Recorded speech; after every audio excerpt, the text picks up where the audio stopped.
On August 30th, 2025, Andriy Parubiy, a Ukrainian politician and former chairman of the Verkhovna Rada, was shot dead on the streets of Lviv.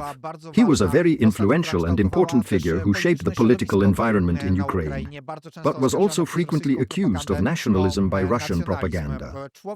He was a man who co-organized the self-defense of Maidan, not only during the Revolution of Dignity, but also created the beginnings of volunteer units fighting against Russia in eastern Ukraine since 2014. I talked about Andriy Parubiy, his role and other topics, including Polish-Ukrainian cooperation, with Andriy Parubiy's close associate Ostap Kryvdyk, a Ukrainian analyst who is currently also a soldier in the armed forces of Ukraine. Paweł Bobołowicz, welcome. Black Sky, Stop Fake.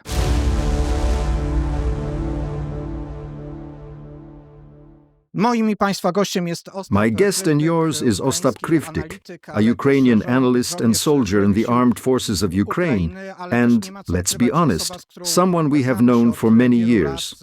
Good morning, Ostap. Hello, Ostap. Вітаю, Павло. Ostapie, szczerze mówiąc, nie spodziewałem się, że kiedy... To be honest, I never expected that we would ever have to have this conversation, that we would have to remember Andriy Parubiy in this way. I knew him, I had the opportunity to talk to him many times, also in your presence, with your participation, in circumstances related to the Maidan and later to his work in the Verkhovna Rada.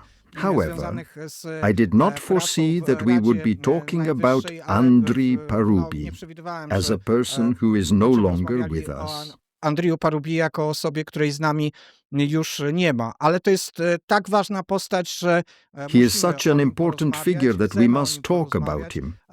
Also for those viewers from Poland who do not know him, and perhaps also for those from Ukraine, for whom we will touch upon lesser-known aspects of his statements and public activities, related, among other things, to Poland and his view of our part of Europe. You are someone who knew Andriy Parubiy for a very long time, probably over 30 years. In fact, your adult life is connected with your acquaintance with Andriy Parubiy. Ale to też jest droga do ukraińskiej niepodległości, czy ta niepodległa droga Ukrainy. It is also a story about the road to Ukrainian independence, because your acquaintance with Andriy coincides with that time.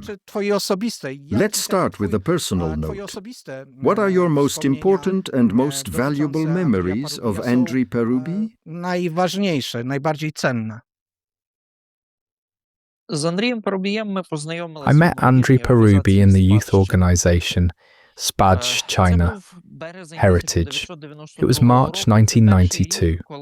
That was the year when Spaj China, as an organization, recruited young people for training for the first time. I was 12 at the time. Andriy Parubiy was in his early 20s. And although Ukraine had already regained its independence, our organization assumed that war with Russia was inevitable. We knew that we had to prepare for it because no one would give Ukraine independence as a gift. Even if Russia seemed weak at the time, it was clear to us that Moscow would not leave Ukraine alone. Our training was designed to prepare us for this confrontation. In fact, Andriy Parubiy's entire life was devoted to preparing us, preparing Ukraine for war. We also treated both Maidans as part of the struggle for independence. It was not just a struggle for democracy. Democracy is important. It is a system necessary to create a just and effective state. But the essence of our struggle was precisely the sovereignty of Ukraine. In this matter, we have undergone a certain evolution. We have experienced changes. In the early 1990s, we were different than in the 2000s, or during and after the Revolution of Dignity. If I may, I would like to ask about this topic right away, because it is an element that has been presented in a negative light in Poland. The National Socialist Party. This combination of words sounds bad in a historical context. You also mention a certain change. Andriy Parubiy's ties to nationalist forces in his youth seem to be a certainty. But this nationalism is probably different from what we perceive in Poland. To put it bluntly, were there any elements that Russian propaganda exploits and points to, that Andriy Parubiy, and perhaps you too, were involved in some kind of fascist forces in youth organizations? Yes, they were radical nationalist forces. Personally, I consider the name Social National Party of Ukraine to be unfortunate, among other things because, to a certain extent, it evoked associations with a similar, to put it conventionally, National Socialist version. However, I remember that time very well. At that time, I was a member of the youth organization Patriot of Ukraine. I did not belong to the party itself, but I remember Andriy Parubiy's speech at our meeting very well. He said, "Those who consider us Nazis are people detached from reality. After all, the Nazis considered Ukrainians to be inferior and treated us like slaves. For a Ukrainian, being a Nazi is by definition impossible and unacceptable. And those who came here thinking they could play at neo-Nazism should leave. There is no place for that here." I remember that Andriy Parubiy spoke very firmly and consistently, for example, against anti-Semitism. He believed that this attitude was completely unworthy of Ukrainians and had no connection with the Ukrainian struggle. The topic of anti-Semitism was systematically used from the times of Tsarist Russia to the Soviet era as a propaganda tool, an attempt to divide nations from within. During my years in this organization, I do not recall a single anti-Polish statement, which was, in fact, significant in its own way, especially since there is a certain trauma in Galicia related to its historical past. When it comes to the times under Polish rule, there are pains and injustices there. It would be natural to raise the issue of displaced persons or injustices on the part of the Polish state, but I don't recall any anti-Polish actions. All of the organization's activities were anti-Russian. I don't remember any Polish flags being burned, any pickets, any incidents. It seems to me that even then it was clear. The Ukrainian nationalism espoused by Andriy Parubiy was definitely not anti-Polish, regardless of how history might suggest otherwise and tempt old resentments, regardless of the dominance of old symbols, injustices or traumas.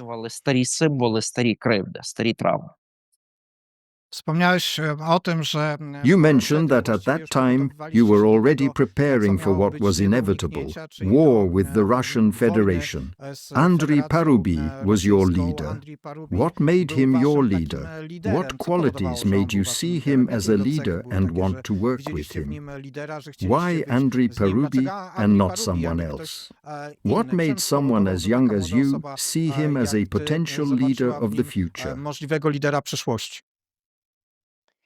Well, what comes to mind is the Mahatma Gandhi Memorial in Washington with the inscription, "My life is my message."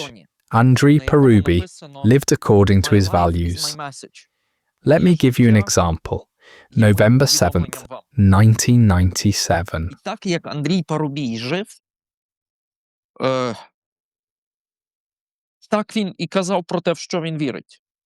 Two events were taking place simultaneously in Lviv at that time. The Lviv communists organized a large demonstration at the Monument of Glory on Stryiska Street.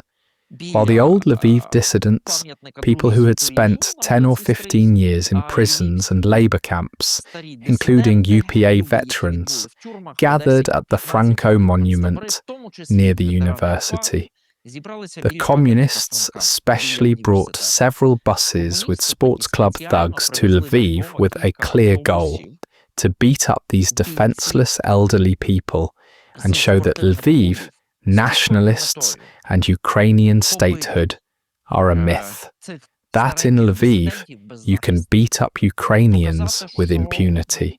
Львів, націоналісти, українська державність – це все міф. Цих українців у Львові можна бити. A physical confrontation ensued. It ended with some of these paid thugs ending up in intensive care. Andriy Parubiy was arrested and tried in a criminal trial during Kuchma's time. It was a moment.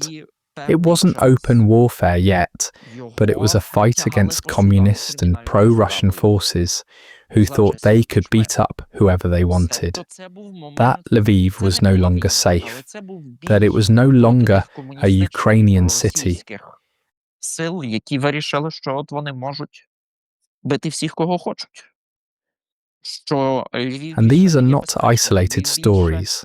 There was the trial of the murderers of composer Ihor Bilozir in Lviv, a separate, high-profile case that shook the city against the backdrop of the massive Russification that Ukraine was experiencing at the turn of the century. It was a deliberate policy of Russia to buy up Ukrainian radio stations, television channels, and recording studios. This led to Ukrainian music being marginalized, as it was during the Soviet era. It could only be played underground. Музичних записуючих студій, вона довела до того, що українська музика стала маргінальною, як за Радянського Союзу. Її можна було грати тільки Ihor Bilozir represented the generation that was creating in the 1980s.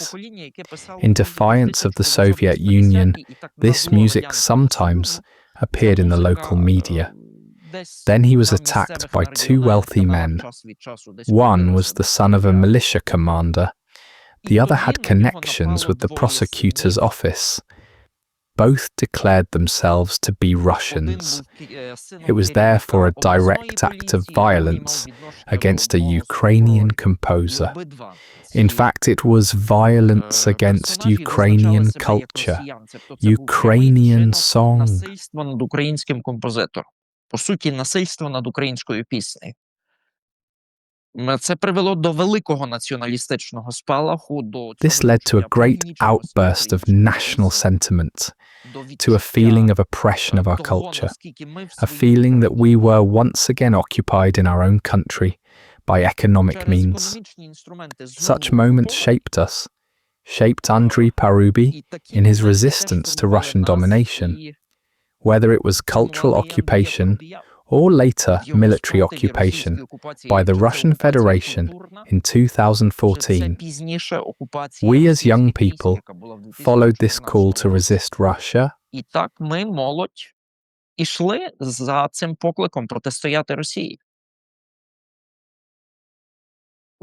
Later came the events of Euromaidan, followed by the Revolution of Dignity, which gave me the opportunity to meet you and Andriy Parubiy in person.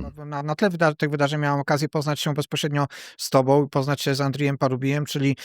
Among the three great leaders of the Maidan were Tianibok, Ukrainian nationalists Svoboda, Arseniy Yatsenyuk, more centrist, and Vitaly Klitschko.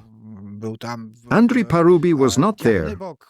He was not a visible figure, especially outside Ukraine. Ten taki bardziej środkowy nurt, Witali Klitschko, tam nie było Andrija Parubija, on nie był tą osobą, która... He did not belong to the group of political leaders, but at the same time he became the head of a phenomenon, not even an organization, namely the Maidan self-defense, something extraordinary that played a very important key role in the most difficult moments of the Maidan and also ensured its stability.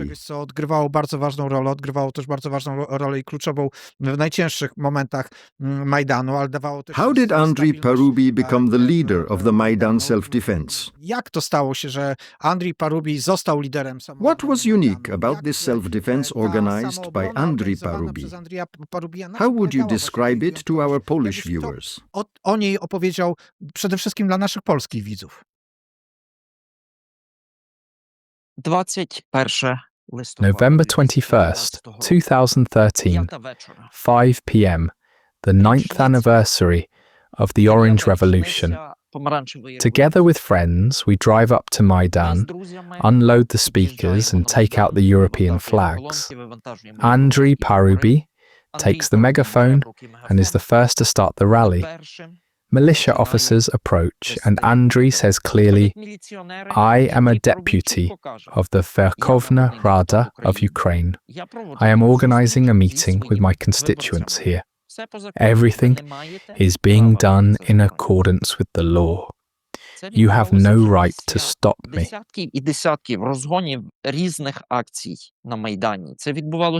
This happened after dozens of different actions on Maidan, after the failure of the so-called Entrepreneurs Maidan, after the fall of the language Maidan. It was a decisive moment. Everyone knows the story of Mustafa Nayem's thermos, but in fact, the first flags, the first megaphone, and the sound system appeared at that moment, together with Andriy Parubiy. He was one of those who initiated this Maidan. If I am not mistaken, it was a Thursday, and on Sunday a large rally was held on European Square, at the end of which Berkut began to disperse the crowd. Andriy Parubiy used his own body to shield people. He was beaten, several of his fingers were broken, and he suffered a concussion. It was precisely because he was so close to the people and took the blows himself that he built his reputation. The Maidan self-defense forces also grew out of Ukrainian independence organizations, the Youth Congress of Nationalists, the Plast, although Plast is a patriotic, not a nationalist organization, and other youth groups that united in Sotnias. At some point it became clear that they needed a moderator. As a professional politician, Andriy Parubiy was able to moderate these very diverse groups, starting with the core, where his protégés from Spadskina organized themselves, forming the first command post in front of the European House in the early days of the protest, and ending with the Plast members and people who spontaneously formed their own Sotnias. For example, there was a Sotnia of Afghans, veterans of the war in Afghanistan. There were Sotnias from Strai, Chervonohrad, Volhynia, and there was also a Cossack Sotnia from Dnipro. People with very different psychological profiles. Andriy compared it to the Zaporizhzhia Sich. It is a form of self-organization in real time, with independent selection of coordinators, decurions, and centurions. Interestingly, people change leaders very easily. In the Sotnias, it happened that the centurions changed every day. Sometimes the reason was prosaic, because people made donations to top up their phones. It happened that a centurion was caught embezzling several dozen dollars. The Sotnia immediately removed him and elected a new one.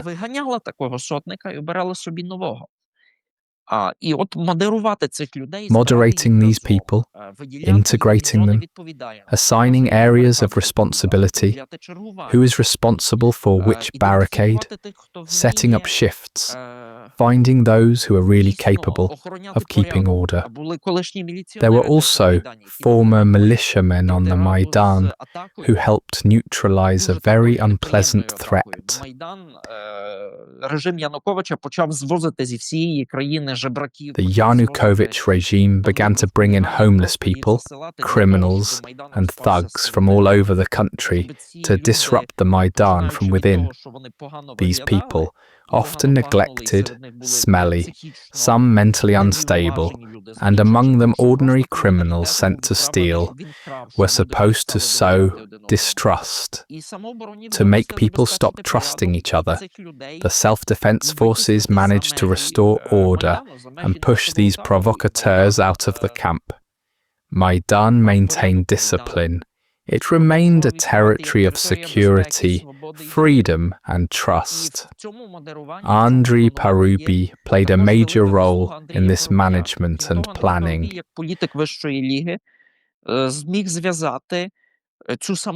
Moreover, Andriy Parubiy, as a top-class politician, managed to combine this grassroots self-organization with political coordination, with Turchinov, Pashinsky, Klitschko, Yatsenyuk, and Tyanibok. Thanks to this, Maidan operated effectively.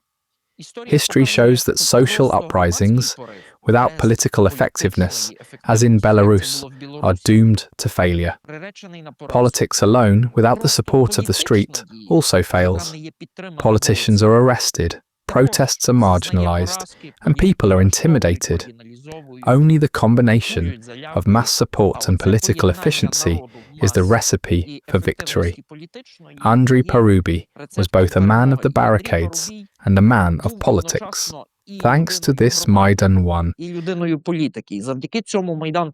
the first part of the interview with Ostap Kryvdyk. Don't miss the second and the third parts.